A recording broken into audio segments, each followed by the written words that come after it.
You see, there are two types of petrol head. You've got idiots like this who like the Porsche 911, and you've got people like me who'd rather have anthrax than a 911 because I'm a Ferrari person. Yes, but when you actually owned a Ferrari, you couldn't leave it parked on the street, go out for dinner in it or anything, because you spent the whole meal worrying about who was bumping into it or carving their name into its precious paint. That's true. I once left the roof off and it was so full of phlegm when I got back you could have swum home, but... Exactly, and therefore, as a result of that, it spent its entire life cowering at home in your garage, and when you were eventually brave enough to want to use it, by that time the battery was flat, it was hopeless. Yes, I know, but a Ferrari with a flat battery is an aesthetic thing. You can enjoy looking at it. That's the... Yes, but it's not moving. That's why I love the 911, because you can use it every day to go to places. It's a car. And now there's a new turbo version, which we asked him to drive in the hope he'd see the light.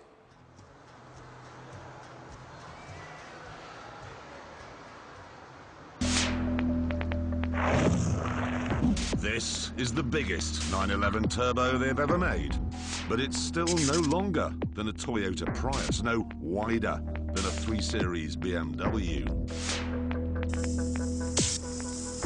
And unlike a normal supercar, it doesn't have Marilyn Monroe hips, so it doesn't get stuck in multi-story car parks.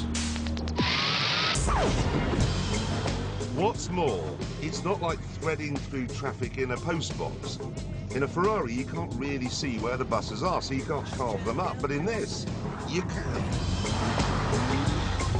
In a Ferrari, you'd be forever worried about graunching the nose on a speed hump. But not in the 911. And it doesn't even harm the sky very much, either. It may have a flat 6 twin-turbo engine, but it only produces 300 carbon dioxides. That's 100 less than you get from the back of a Ferrari 430. And if you drive this car through a really polluted city, Los Angeles, Calcutta, Harrogate, something like that, the gas coming out of the exhaust pipes is less toxic than the air going into the engine. And I'm not joking, that's true. This, then, is like a small, efficient, easy-to-use vacuum cleaner. They should have called it the Porsche Dyson. And it'll suck up your luggage, too, because, unlike any other supercar, its boot is easily big enough for your weekly shop. There is the peach and peacock, the cornerstone of any Porsche driver's Sunday lunch. And there's still room left over for the ice cream made from the bones of your defeated squash opponent. And you can use this car on the school run because it has back seats. I mean, obviously, you'd have to have fairly thin children, but then you would have, because you've got a Porsche 911, so you'd have a thin wife.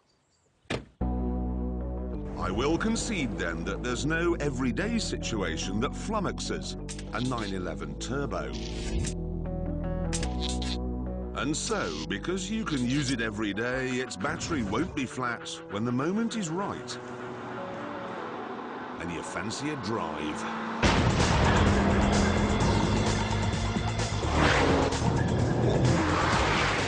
The new 911 Turbo has special variable vane turbochargers that always work, whatever the revs. You can even buy a special overboost facility which, for brief moments, can deliver 500 torques. That gives it a very muscly feel.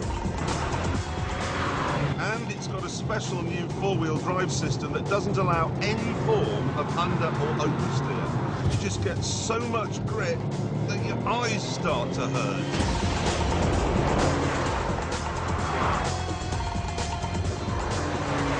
Like being in a capsule of speed. So, when the sun goes down, you can really get cracking. Okay, let's engage the stability management program and put it in sport mode. That's changed things a bit. Now, every time I turn the steering wheel, it feels like I'm drawing a line through the laws of physics. This is not driving. This is pure maths. So how does it compare to my beloved Ferrari?